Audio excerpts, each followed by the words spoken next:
السلام عليكم ورحمة الله وبركاته. إذن إن شاء الله نبدأ في العمل بإنجاز تمارين خاصة بتمكن التلاميذ من الدروس، خصوصا تلاميذ السنة الثانية بكالوريا مسلك دولي. لكن قبل ذلك نهنئ ونقول مبروك للتلاميذ الحاصلين على نقط عالية، نقط ممتازة، نقط متوسطة أو إلى غير ذلك. نهنئكم إن شاء الله. وكذلك أقول بالنسبة للتلاميذ الذين لم يحصلون على نقط في المستوى، فإن شاء الله يمكنكم استدراك في الدورة الثانية إن شاء الله. ففقط المطلوب هو العمل إن شاء الله والاجتهاد في الدورة الثانية، ويمكنكم الحصول أنتم كذلك على معدلات ونقط جيدة إن شاء الله في جميع المواد. وإن شاء الله كذلك تتمكنون من الحصول على نقطة ممتازة في الامتحان الوطني إن شاء الله بعد إنجازه كذلك. إذا نقوم بمساعدة بسيطة بالنسبة للسنة الثانية بكالوريا، وذلك بتصحيح امتحان تجريبي الدورة الأولى خاص بمسلك دولي السنة الثانية بكالوريا. يتضمن هذا الامتحان لي زوند ميكانيك، دو إكزارسيس في لي زوند ميكانيك اي ان إكزارسيس في الشيمي سويفي طومبورال. إذا علاش؟ لأن هاد التمارين هادو وهاد الدروس هادو تقريبا واحد المدة ما بقيتو عاودتو راجعتوهم، بغيت نراجعهم معكم إن شاء الله ونتمنى أنكم تستافدوا. إذا وإن شاء الله ستكون كذلك أعمال أخرى فيما يخص هذا الجانب. إذا نبدأ إن شاء الله. دونك بالنسبة لهذا الامتحان، إذا نبدأ بالإكزارسيس 1. دونك هنا في لي زوند، دونك عندي هاد الإكزارسيس يكون فيه لي بروبريتي دي زوند ultrasonores et ses applications. Là, lors d'une séance de travaux pratiques du club scientifique, le professeur demande à ses élèves de réaliser des expériences permettant de déterminer la vitesse de propagation des ondes ultrasonores dans l'eau, et déterminer les dimensions d'un tube métallique de la forme cylindrique en exploitant les ondes ultrasonores. On commence par la partie 1 sous forme de question de cours. Voilà, la première question, donner la définition d'une onde mécanique progressive. Donc, une onde mécanique progressive, le phénomène de propagation d'une perturbation, c'est-à-dire d'une déformation dans un milieu matériel élastique, sans transport de matière, mais avec transport d'énergie. Là. La deuxième question, l'onde ultrasonore est-elle une onde transversale ou longitudinale? Justifiez votre réponse. Voilà. L'onde ultrasonore,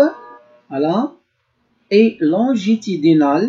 Toujours, l'onde ultrasonore est longitudinale. Pourquoi? Car la direction de la perturbation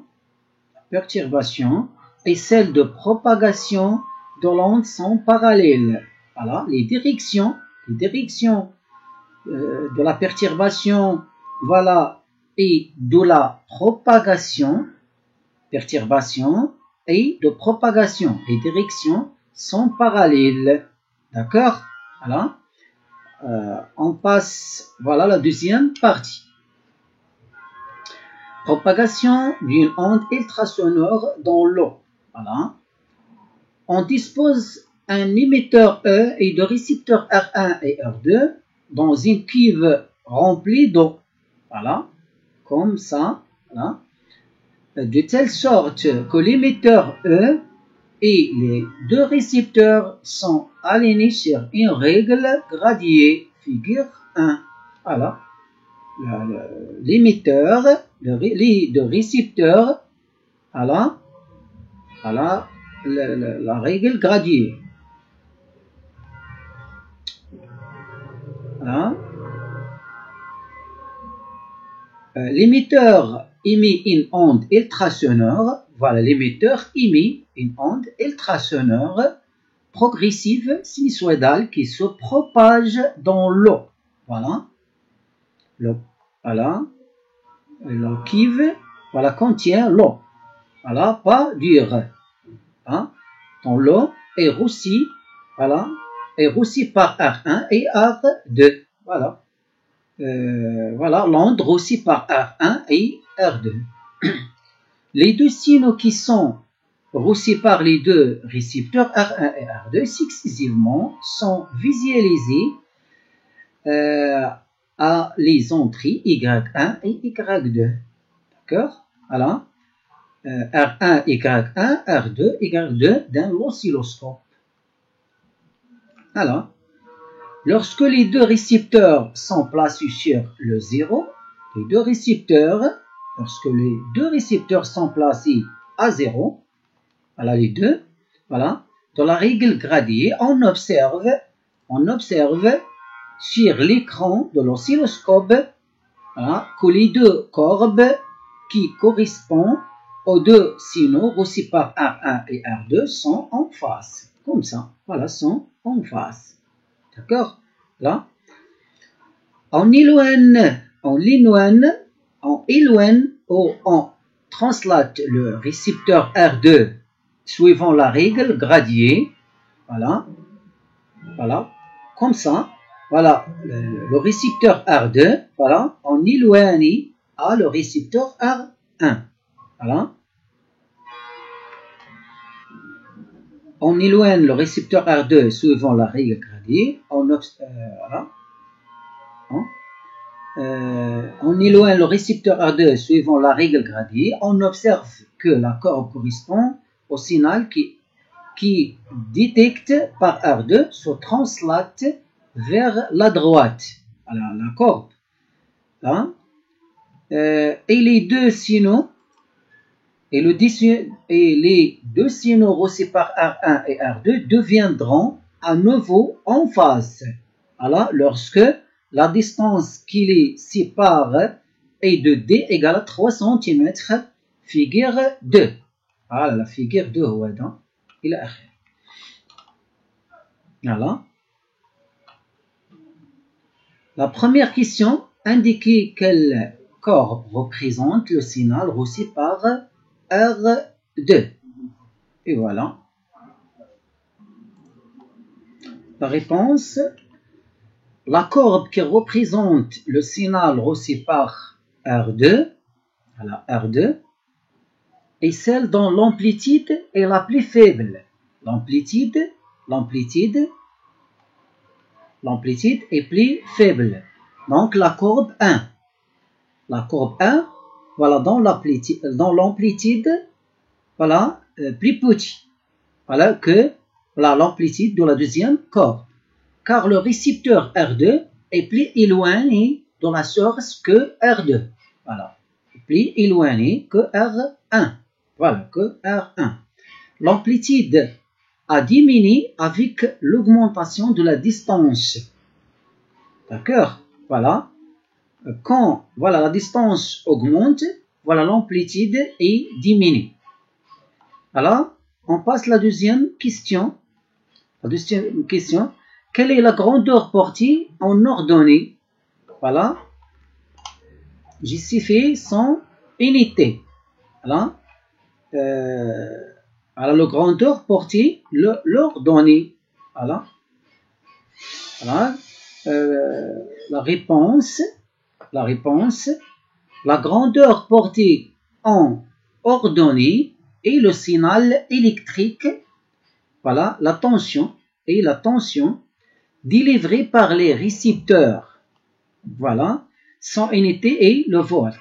D'accord? Voilà, la grandeur portée en ordonnée, c'est la tension, voilà, c'est la tension délivrée par les récepteurs, voilà, R1 et R2. Voilà. La troisième question, définir en une phrase la longueur d'onde lambda. La longueur d'onde s'appelle période spatiale. Période spatiale, là, notée par lambda. Là, et la distance parcourue par l'onde pendant une période t. Période t, voilà. V égale lambda sur t, la relation entre lambda, la longueur d'onde, et la vitesse d'onde, et la période.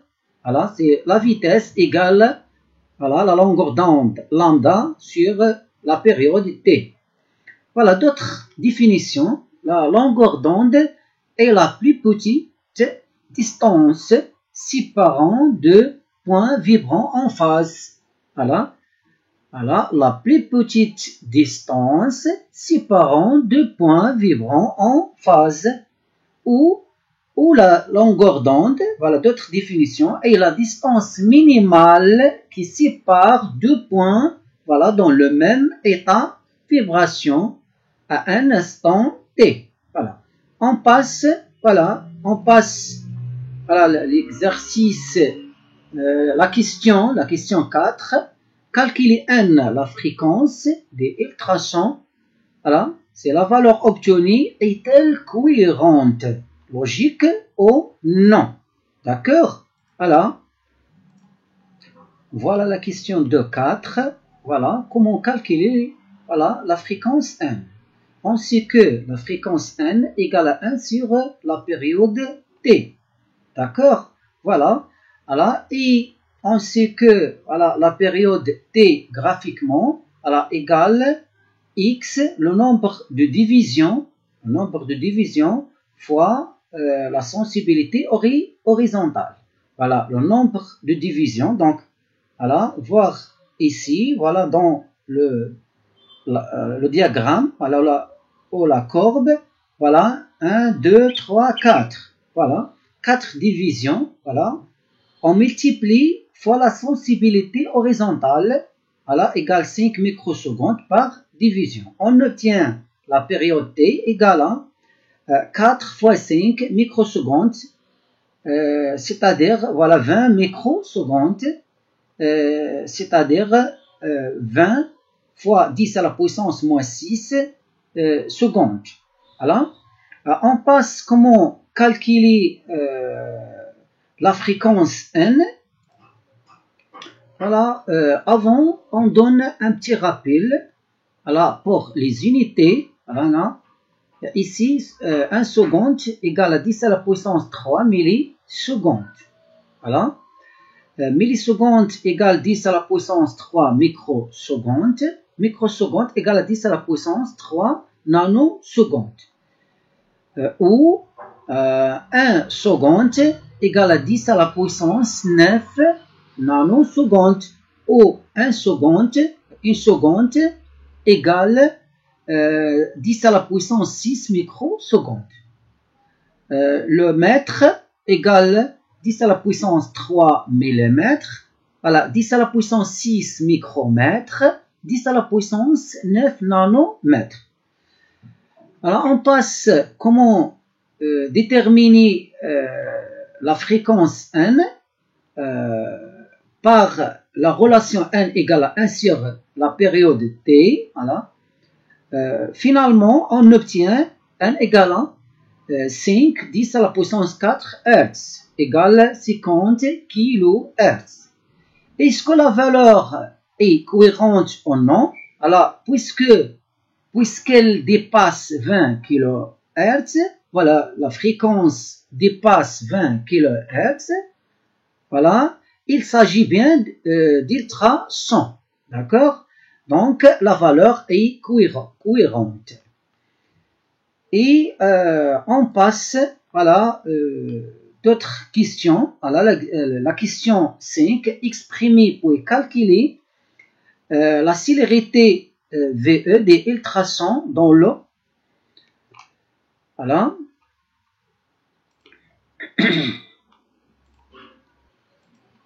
C'est simple. Par définition, on a la vitesse, voilà, dans l'eau égale lambda fois n, la fréquence n, lambda fois la fréquence n, ou lambda sur la période t, et la période t égale 1 sur n, alors on obtient la vitesse égale à lambda fois 1. Puisque les deux signaux reçus par R1 et R2 sont à nouveau en phase, lorsque la distance qui les sépare est de d égale à 3 cm, la distance minimale, voilà, alors lambda égale à d égale à 3 cm.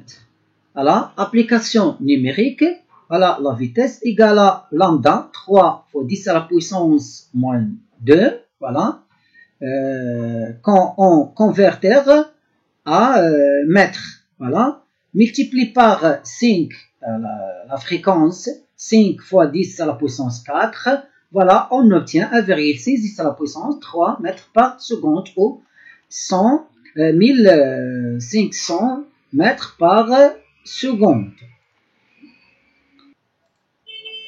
Alors, la sixième question de la partie 2, voilà, sans faire de calcul, indiquer quel est le retard de R2 par rapport à R1 à justifier.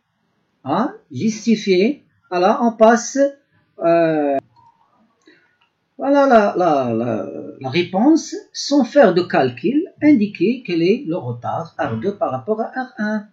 Le retard temporel taux de R2 par rapport à R1 est égal à la période T. Voilà, car la distance qui les sépare est égale à lambda, c'est simple. Voilà. Donc, la partie 3, propagation d'un onde ultrasonore dans l'air. On maintient les éléments de montage expérimental dans ces positions D égale 3 cm et on vide la cuve du lot de telle façon que le milieu de propagation devient l'air. D'accord? Voilà, on change, voilà, la nature du milieu, voilà, avec l'eau, avec l'air. La vitesse de propagation des ondes ultrasonores dans l'air est VA égale à 340 mètres par seconde. Voilà. La première question, quelle est la grandeur qui se conserve pour l'onde ultrasonore? Hein? On passe la réponse. La première question, voilà, la grandeur qui se conserve pour l'onde ultrasonore est la fréquence n. Voilà, la fréquence n pour la période t est indépendante du milieu de propagation. Les autres grandeurs, la célérité et la longueur d'onde, dépendent du milieu de propagation. Voilà. On passe à la deuxième question. La deuxième question. Voilà. Les deux signaux reçus par R1 et R2 sont-ils en phase? Justifier, voilà, calculer D en fonction de D'. Voilà, les deux signaux aussi, voilà, par R1 sont-ils en phase? Voilà, donc l'autre milieu est l'air. Voilà. Voilà, la réponse, voilà, 3.1, à la 3.2, voilà, les deux signaux, voilà, reçus par 1 et 2 sont-ils en phase? Justifié. Rappel. Voilà, pour que, voilà, les deux signaux R1 et R2 sont en phase, la distance, voilà, égale la distance égale K fois lambda ou lambda prime. Lambda prime, voilà, l'onde, la longueur d'onde, le milieu, l'air. D'accord? Voilà, un petit rappel. Voilà, les deux signaux réciproques, voilà, en phase lorsque D égale à K multiplié par lambda prime K appartient à une étoile. Avec lambda prime représente la longueur d'onde de l'onde ultrasonore, voilà, dans l'air. En calculant la valeur de lambda prime, là, on sait que VA égale à lambda prime fois N, alors lambda prime égale à la vitesse sur N. Application numérique, lambda prime égale à la 340 sur 5 10 à la puissance 4. Alors on obtient 6,8 10 à la puissance moins 3 mètres. Or, D sur D prime égale à 4,41. Voilà, donne D égale à 4,41 D prime. Et 4,41 n'appartient N étoile. Voilà, d'où les deux signaux reçus par R1 et 2 ne sont pas en phase. D'accord? Voilà. Parce que K n'appartient pas, voilà, dans N étoile. On passe, voilà, la troisième question. Voilà, calculer la distance minimale, D minimale, qu'il faut pour éloigner R2 de R1 suivant la règle gradiée pour que les deux signaux soient à nouveau en phase. Alors, la distance minimale pour que, voilà, on translate ou éloigner R2 de R1 on obtient, voilà, en phase, les deux signaux en phase. D'accord? Alors, la distance D minimale, voilà, on a la distance D égale à 3 cm égale 4,41 lambda prime.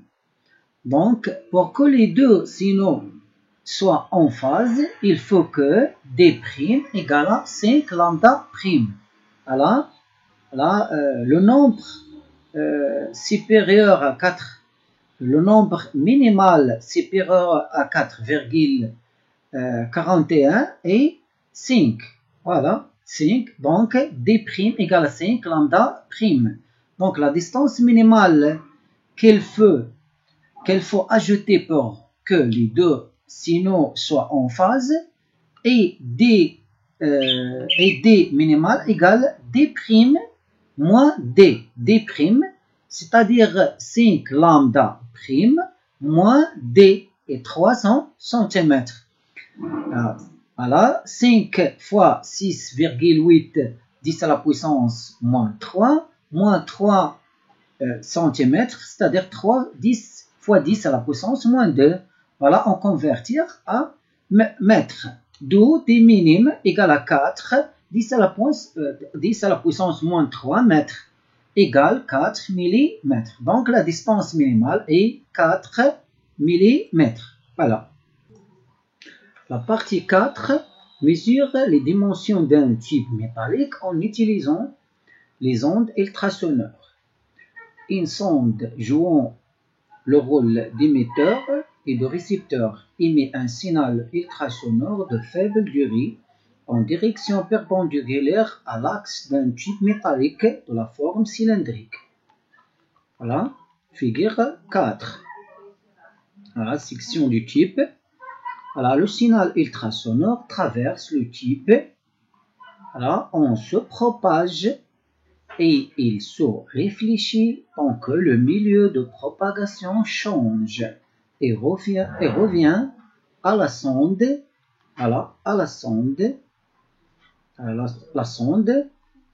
jeu, émetteur et récepteur. Voilà, la sonde, il se transforme en signal électrique d'une durée très faible. On visualise à l'aide d'un oscilloscope à mémoire les deux signaux émis et reçus en même temps. Voilà. L'oscillogramme obtenu au cours de l'analyse du type métallique permet d'obtenir le graphe figure 4. Voilà. On observe 4 raies verticales P0, P1, P2 et P3. Voilà. P0 correspond à l'instant t égal à 0 de l'émission du signaux. Voilà, l'émission de signaux par sonde.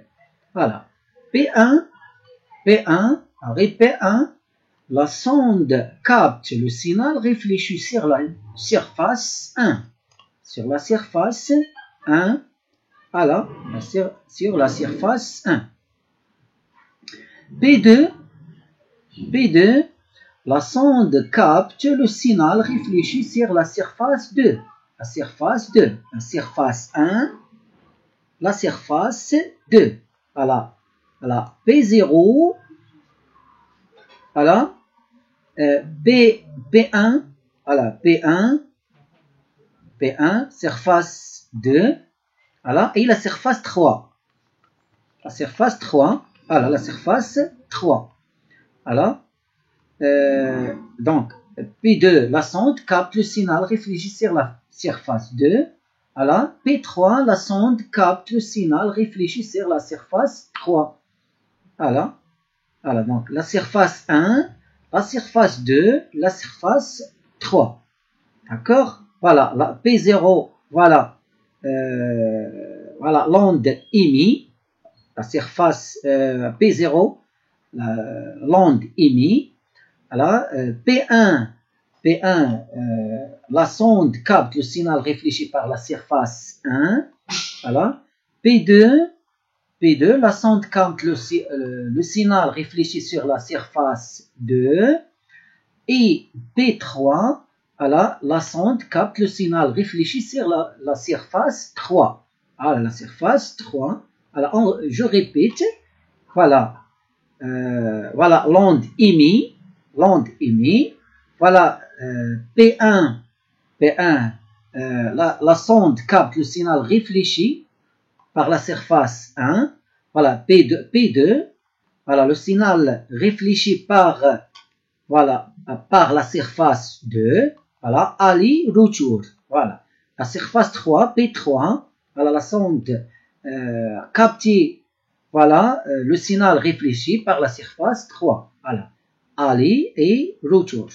Voilà, les données, la célérité des ultrasons dans le type métallique est V1 égale à 10 à la puissance 4 mètres par seconde. Dans l'air, et la vitesse A, l'air égale 340 mètres par seconde. La première question de la partie 3, elle a trouvé l'épaisseur E du type métallique. Voilà, on passe la réponse. Voilà. Voilà. Alors, on a la vitesse égale la distance sur delta t. Voilà, sur delta t. La distance égale à 2e, parce que aller moins retour. Voilà, aller moins retour. Voilà, aller et retour. 2e sur delta t. Voilà, delta t égale à T2 moins T1. T2 moins T1. 7 moins 6. T2 moins T1. Voilà, T2 correspond P2, T1 correspond P1. Voilà, alors E égale à, voilà, VM fois T2 moins T1 sur 2, application numérique. Alors, application numérique, E, voilà, E égale, voilà, on remplace les valeurs, voilà, de E égale 5 fois 10 à la puissance moins 3 mètres. Donc E égale 5 fois 10 à la puissance moins 3 mètres égale à 5 millimètres. Voilà. On passe la deuxième question, la partie 3, trouver le diamètre interne D du type métallique. Voilà. D voilà, le diamètre D. Voilà. On applique la même réponse de la dernière question, 4, 1. Voilà.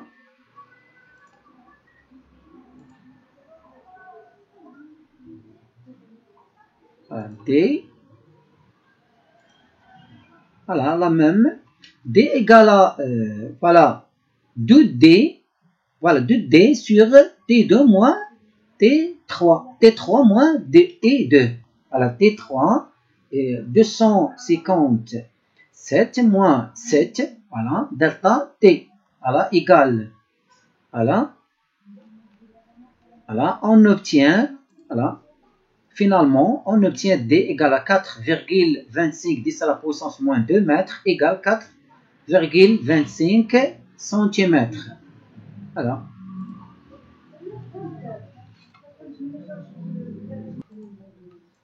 Et attention, ici, voilà, vous appliquez, voilà, la relation, la vitesse égale à la distance sur la durée delta t, voilà, d'où on obtient D égale, voilà, et remplacer les valeurs de diamètre, voilà, et on obtient D égale 4,25 cm. On passe, Inch'Allah, à l'exercice 2. Lors d'une séance de travaux pratiques, une étudiante réalise le montage de la figure 1. Elle pose à quelques centimètres de la source lumineuse laser une plaque contenant une fente verticale de largeur A. La plaque, ici, l'écran est placé à une distance D égale à 5,54 mètres de la fente. Voilà, l'écran. Elle éclaire la fente par le laser et elle observe sur l'écran la figure schématisée ci-contre. La figure de la tâche centrale est L1. Hein? Figure 1. Alors, la partie 1 de l'exercice 2. La première question. Qu'observez-vous sur l'écran? Nommez ce phénomène. Là, on passe la réponse. La figure observée est constituée de plusieurs tâches. Là, une tâche centrale, là, et des tâches latérales plus petites et moins lumineuses, séparées par des zones d'extinction. Ces tâches s'étalent dans une direction perpendiculaire à celle de la fente. Ce phénomène est appelé diffraction de la lumière. La deuxième question. Quelle est la nature de la lumière que montre cette expérience? Justifiez. La lumière est une onde, car la diffraction est caractéristique des ondes.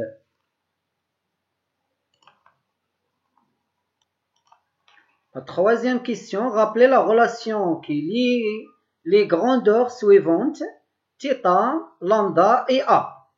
C'est simple, la relation est θ égale lambda sur A. θ égale lambda sur A. La quatrième question, dans le cas des petits angles, établir l'expression de la longueur L1 en fonction de AD et lambda. Voilà. D'après la figure 1, on a tangente delta en général égale la côté opposé sur la côté adjacente. Voilà. Donc, tangente delta égale L1 sur 2. L1 sur 2. Voilà. La côté opposé. Voilà. Sur la côté adjacente D sur D. Donc, tangente de θ égale L1 sur 2D.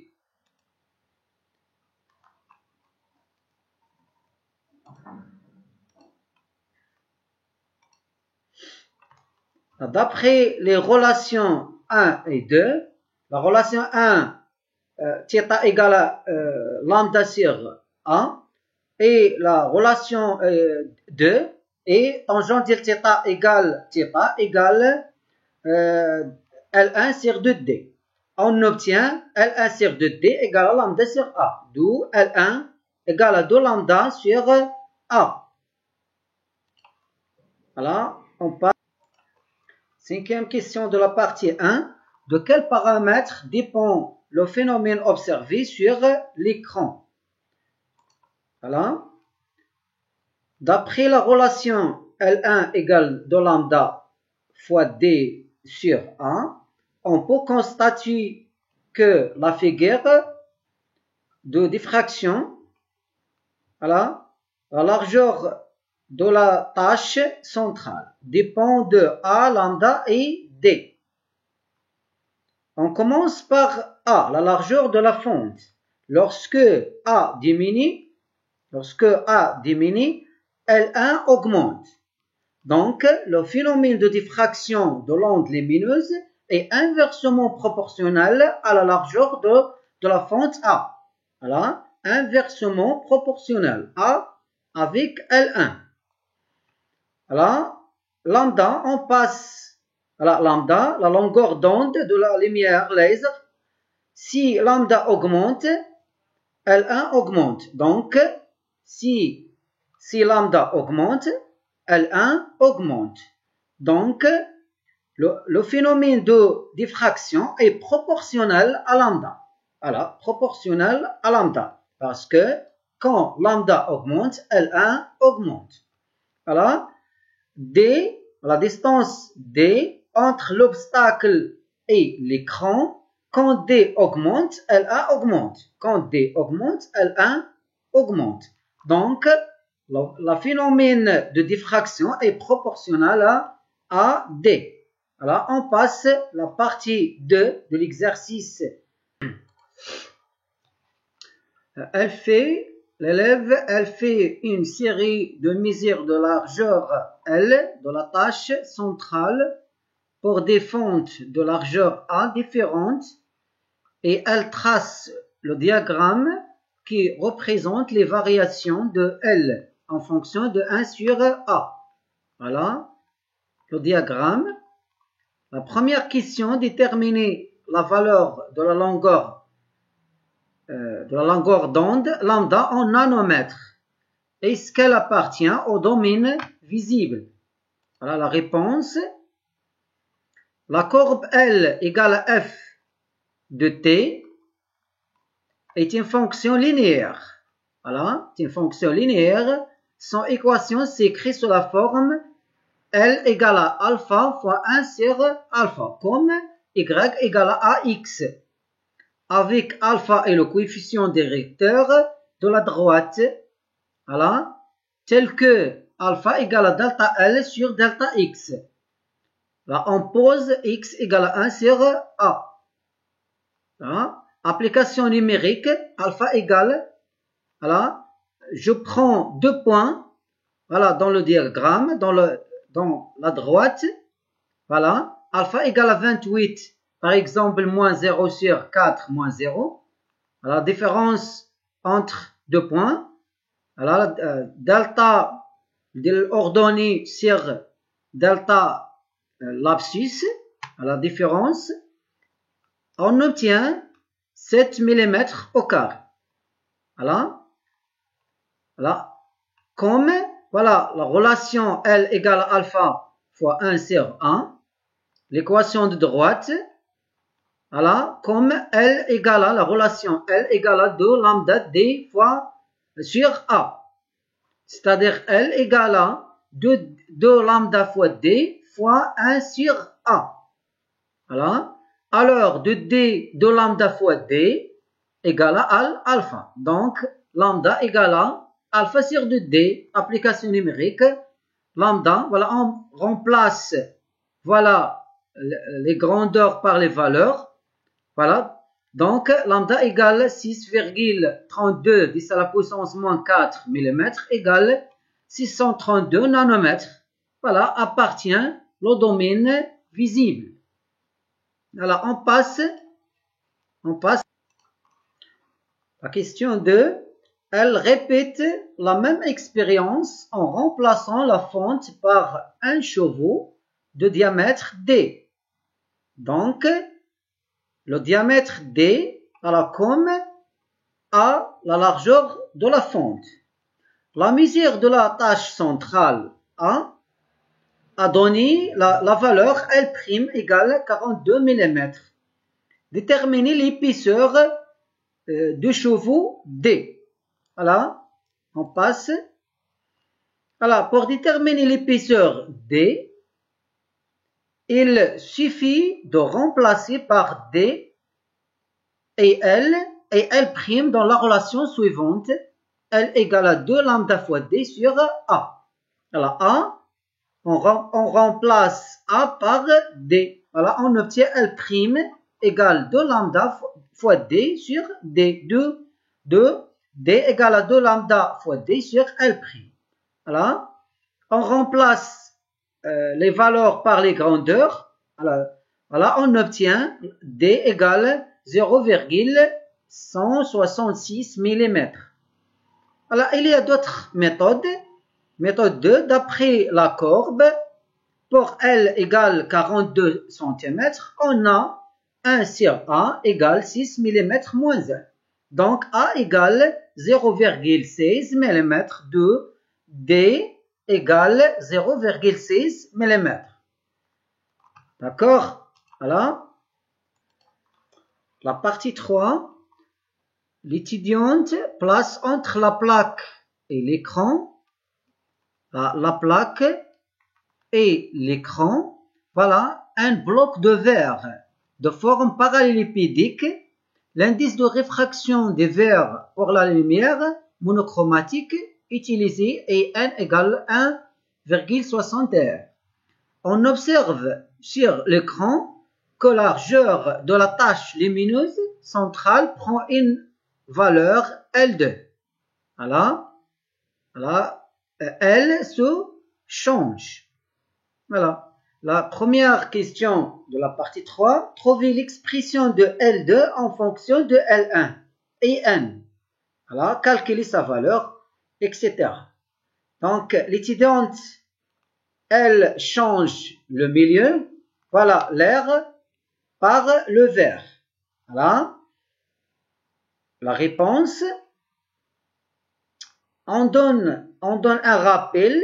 En général, lorsqu'une onde passe d'un milieu propagateur à un autre, seule grandeur, voilà, ne varie pas, et la fréquence. Mais la célérité variait, et par la suite, la longueur d'onde variait. Voilà, la vitesse V égale à lambda fois n. Voilà. Si le milieu change, n ne change pas, mais la vitesse et lambda, voilà, se changent. D'autre part, on sait que n égale à c sur v égale lambda sur lambda v ou lambda 0. Alors, lambda 0 sur lambda v ou c sur v. Donc, dans l'air, on a L1 égale à 2 lambda fois D sur 1, alors lambda égale A fois L1 sur 2D. Dans le verre, on a L2 égale à 2 fois lambda V fois D sur A. Lambda V égale, lambda de le verre égale A fois L2 sur 2D.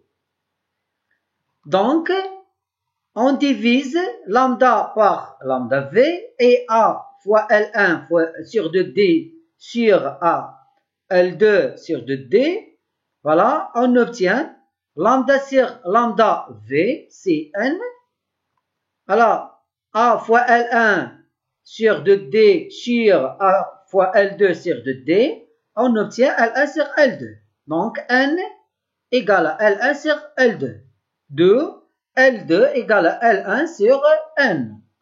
Application numérique, L2 égale 26 nanomètres. Alors, on passe à la dernière question, la troisième question de la partie 3. Que peut-on déduire? On déduire le phénomène de la diffraction de la lumière dépend du milieu de propagation. Alors, on fait l'exercice 3 de chimie. Alors, la partie chimie. L'évolution de la concentration molaire effective d'un produit en fonction du temps.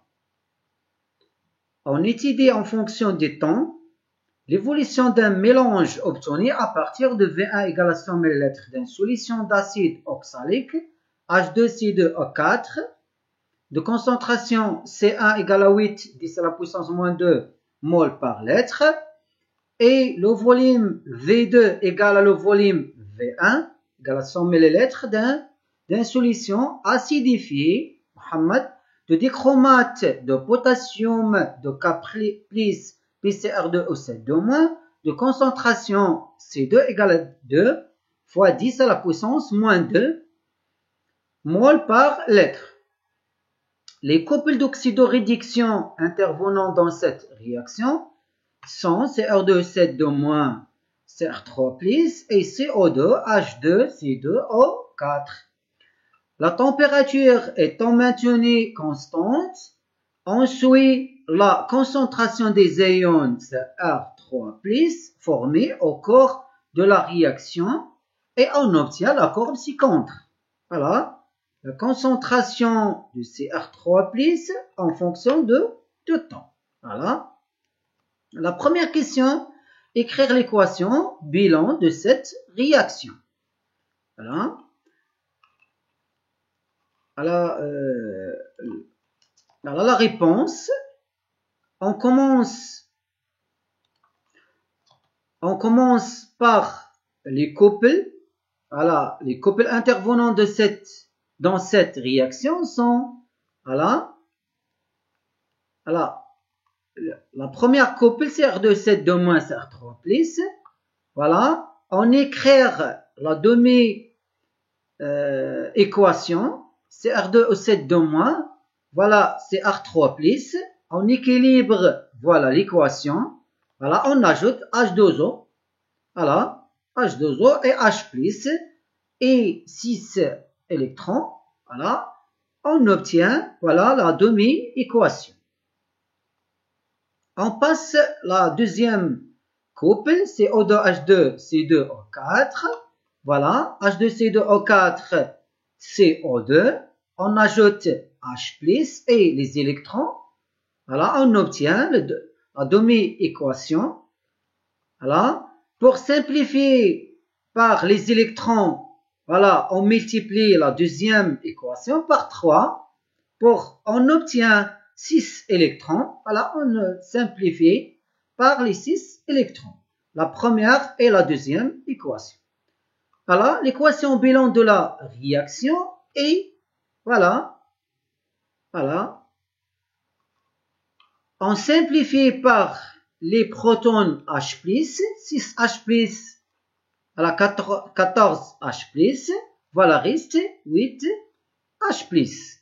Voilà, on obtient, voilà, l'équation bilan, la CR2O7- plus 3H2C2O4, plus 8H+, voilà, donne 2CR3+, plus 6CO2, gaz, plus 7H2O liquide. Et voilà, on passe la deuxième question. La deuxième question, c'est simple, dresser le tableau descriptif pour l'avancement. Voilà, la réponse, voilà, c'est le tableau d'avancement. Voilà. l'équation bilan, voilà, les quantités de matière. Voilà. Regardez bien. Voilà. C2V2, C1V1. Voilà, H plus en XI. Voilà. L'état initial 0, 0. Voilà, H2O en XI. Voilà. L'état final. Voilà. On remplace X par X max. Voilà, on passe la troisième question. C'est simple. Déterminer le réactif limitant et en déduire l'avancement maximal X max de la réaction chimique. Voilà.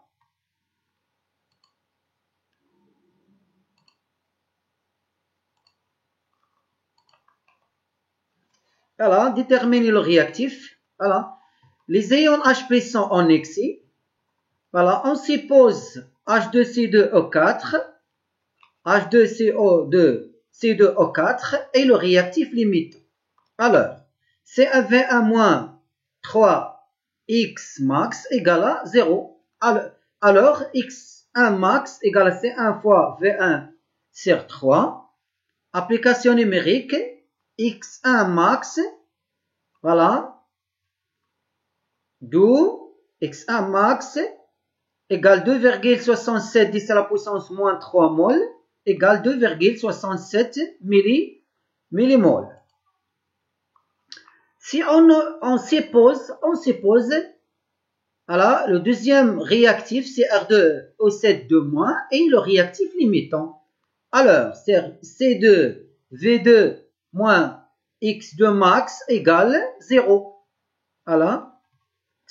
X2 max égale à 0. Alors, X2 max égale à C2V2. Application numérique, X2 max égale à 2 millimoles. Puisque X2 max inférieur à X1 max, alors le réactif limitant est CR2O7 Voilà. Et l'avancement maximal, voilà, dépend de l'avancement maximal, le plus petit, X max égale à 2 millimoles. Alors, on passe l'exercice 3. Pardon, exercice 4. C'était une technique qui permet de suivre l'évolution temporelle de cette réaction chimique justifiée. Voilà les techniques. Là. On peut suivre l'évolution temporelle de cette réaction chimique par la mesure de pression ou par la mesure de volume, car il y a un dégagement d'un gaz CO2. Gaz CO2. Alors, on passe l'exercice 5. En se basant sur le tableau d'avancement, trouvez l'expression de l'avancement X de la réaction à l'instant T en fonction de la concentration de CR3 plus voilà, la relation, on détermine la relation de la concentration de CR3 plus en fonction de X. Là, la relation entre la concentration de CR3 plus et X. Voilà. La réponse. D'après le tableau d'avancement, on a la concentration de CR3+. En général, la concentration égale la quantité de matière sur le volume. Donc, la quantité de matière de CR3+ est 2x.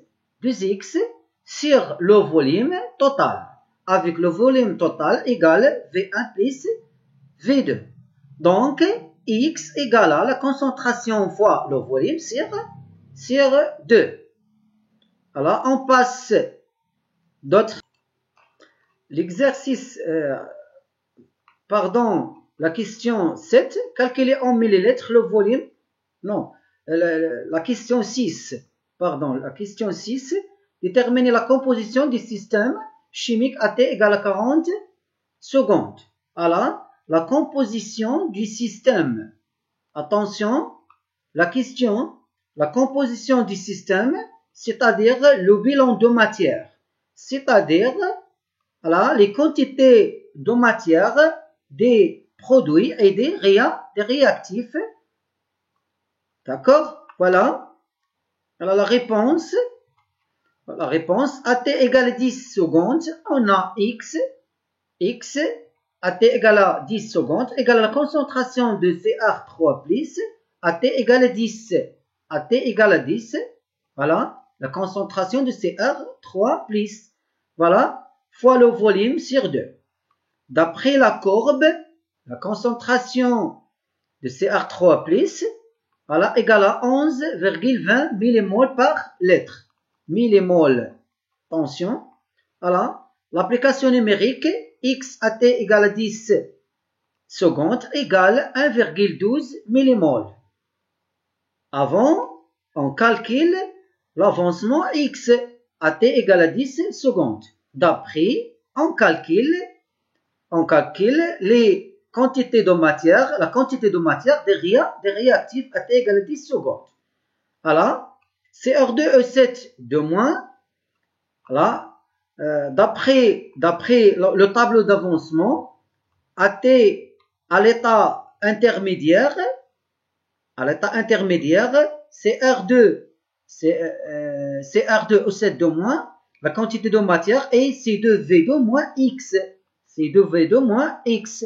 Voilà, C2V2 moins X est de moins 1,12. Voilà, 1,12. X 1,12. C2V2 égale 2. Voilà, on obtient 0,88 millimoles. Voilà, H2C2O4, la quantité de matière de H2C2O4 dans l'état intermédiaire est C1V1 moins 3X. C1V1 moins 3X.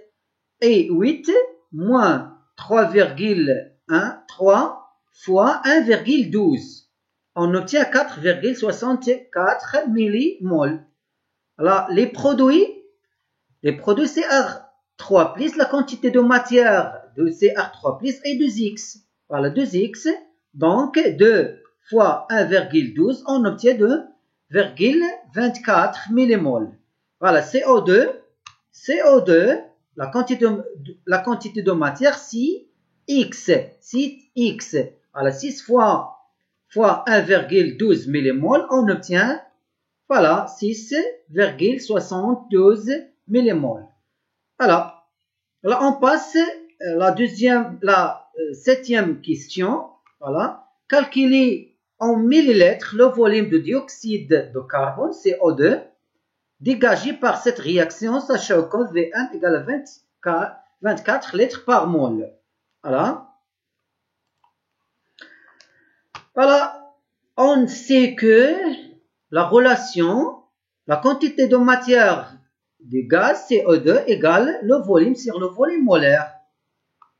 Sur le volume molaire. Voilà. Donc, d'après le tableau d'avancement, voilà, on a N final de CO2 égale à 6X max. Voilà, N final de CO2 égale 6X max. Voilà, 6X max. Donc, on remplace, voilà, N par, voilà, 6X max. Voilà, on obtient V égale à 6X max fois Vm. On obtient, voilà, 288 millilitres. D'accord? Voilà, on passe l'exercice, la question. La question 8. Exprimer la vitesse volumique de la réaction chimique en fonction de la concentration de Cr3+. Pourquoi? Parce que l'ordonnée, alors, il y a la concentration Cr3+. Voilà. Et on détermine graphiquement la vitesse volumique de la réaction chimique. Elle est date T égale à 0, T égale à 40 et T final égale à 60 secondes. Voilà. Par définition, on a la vitesse volumique égale à 1 sur le volume total de mélange fois la dérivée de x en fonction de t. il faut d'abord écrire la vitesse sous la forme. Alors, la vitesse égale en général A fois D de C, la dérivée de la concentration de CR3 plus en fonction de T. Parce que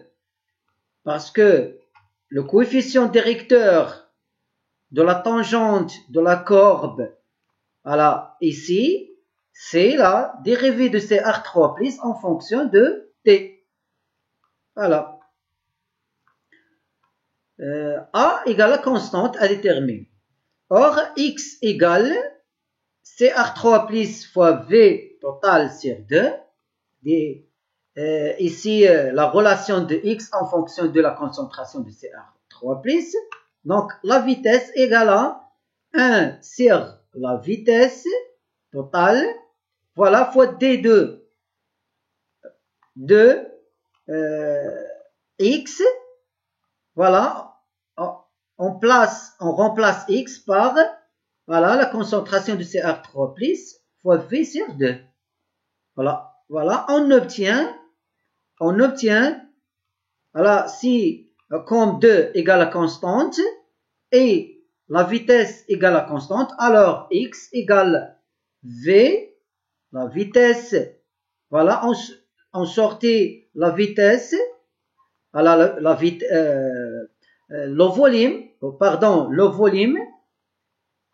le volume est 2.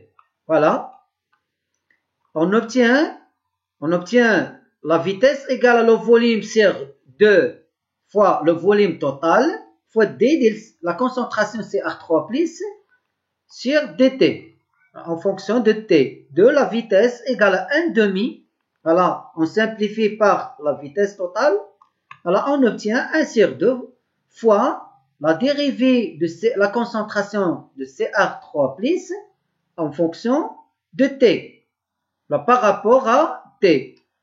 Voilà, la relation entre la vitesse et la dérivée de concentration de CR3 plus par rapport à T.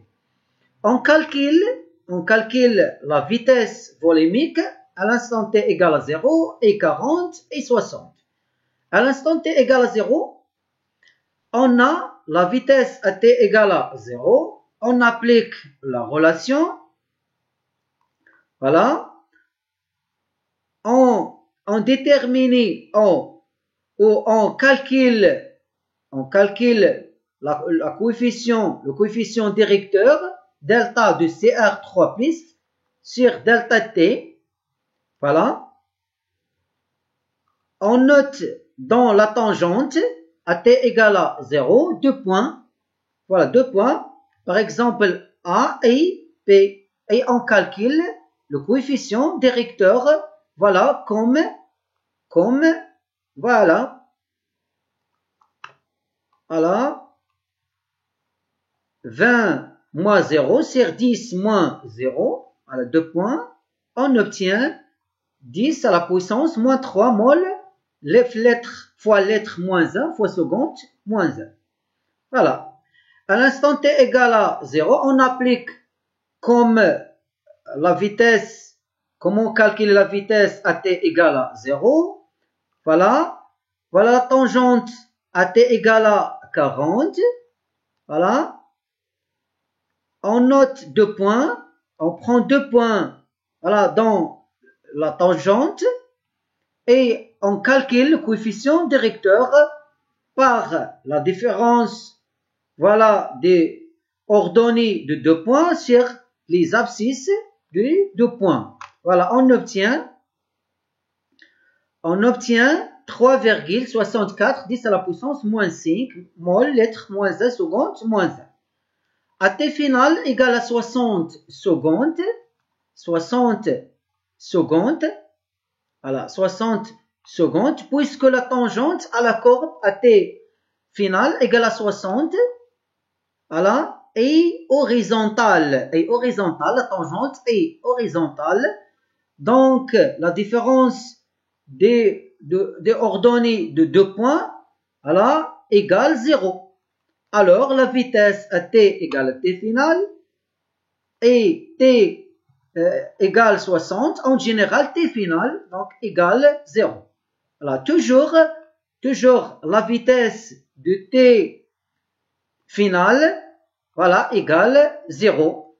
Alors, on passe, voilà, d'autres exercices, d'autres questions. La question 10, définir un facteur cinétique, puis donner deux exemples. La question 11, comment évolue la vitesse volumique de la réaction chimique au cours du temps? Justifier et interpréter cette évolution au niveau microscopique en exploitant les notions suivantes: le nombre de réactions par unité de volume, le nombre de chocs efficaces par seconde. Voilà les deux questions et les questions de cours. Voilà. Alors la réponse, voilà la réponse de la question 9. Un facteur cinétique est un paramètre ou une grandeur capable de modifier la vitesse d'une réaction chimique. Alors, exemple, la température, la concentration des réactifs, voilà la concentration initiale des réactifs. Voilà la 10e question, comment évolue? Voilà, alors, on a la vitesse à t égale à 0, 10 à la puissance moins 3, la vitesse à t égale à 40, 3,64 10 à la puissance moins 5, et la vitesse à t finale égale 0. Alors, on observe que la vitesse est diminuée au cours du temps. Alors, la vitesse volumique de la réaction chimique diminue au cours du temps, car la concentration des réactifs diminue au cours de la transformation chimique. Et la concentration des réactifs est un facteur cinétique. Interprétation au niveau microscopique. Au cours de la réaction chimique, la concentration des réactifs diminue. Alors, le nombre de réactifs par unité de volume diminue. Donc, le nombre de chocs efficaces décroît avec le temps et par conséquent, la vitesse volumique de la réaction chimique diminue. Les dernières questions 12, 13 et 14, c'est simple. Alors, définir le temps de demi-réaction T1,5 et quel est son rôle. Démontrer que la concentration de Cr3+ à T1,5 égale à la concentration de Cr3+ max sur 2 et on déduire la valeur du temps de demi-réaction T1,5. Voilà. Comment peut-on accélérer cette réaction chimique? Voilà la question 12, 11. Voilà le temps de demi-réaction et la durée nécessaire pour que l'avancement x soit égal à la moitié de valeur finale x finale. Autrement dit, à l'instant t égale à t1,5, on a mathématique x de t1,5 égale à x finale sur 2. Si la réaction est totale, on a x à t1,5 égale x max sur 2. X final et x max sur 2 parce que la réaction est totale. Le rôle de t1,5 d'estimer la durée delta t de la réaction chimique. Alors, attention, le rôle de t1,5 est estimer la durée delta t de la réaction chimique. La durée de delta t égale 5 t1,5 à 10 t1,5. Alors, la question 12 démontrer que la concentration de Cr3+ à T1,5 égale la concentration de Cr3+ max sur 2. Voilà. Et on déduire la valeur des temps de demi-réaction. D'après la question 5, on a la relation très importante, c'est la relation Dori. X égale à la concentration Cr3+ fois la vitesse, fois le volume sur 2, le volume total sur 2. À l'instant T1,5, Voilà, puisque x à t1,5 égale à x max sur 2, voilà, x max sur 2, on démontre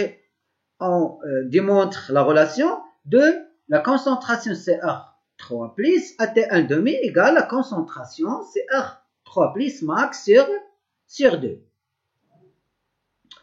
À l'instant t1,5, on a x, voilà la relation. Et à l'instant t final, on a la relation x à t final, soit x, voilà, à t max, voilà. On divise la relation 1 par la relation 2, voilà, donc, voilà, et on obtient, voilà la relation. Voilà. D'après la courbe, t1,5 égale à 8 secondes. Voilà. Voilà, la concentration de CR3 plus max. On dessine le symptote, l'asymptote. Voilà, l'intersection de l'asymptote et l'ordonnée. Voilà, c'est la concentration de CR3 plus max. Et on divise la concentration CR3 plus max par 2. Voilà, on obtient, voilà, et on fait la projection, donc CR3 plus sur 2, voilà, on fait la projection, voilà, on obtient t1,5, voilà, t1,5 égale à 8 secondes. Voilà la question 13, comment peut-on accélérer cette réaction chimique? Voilà, on peut accélérer la vitesse de cette réaction en augmentant la température des mélanges réactionnels. Voilà, puisque la température est un facteur cinétique.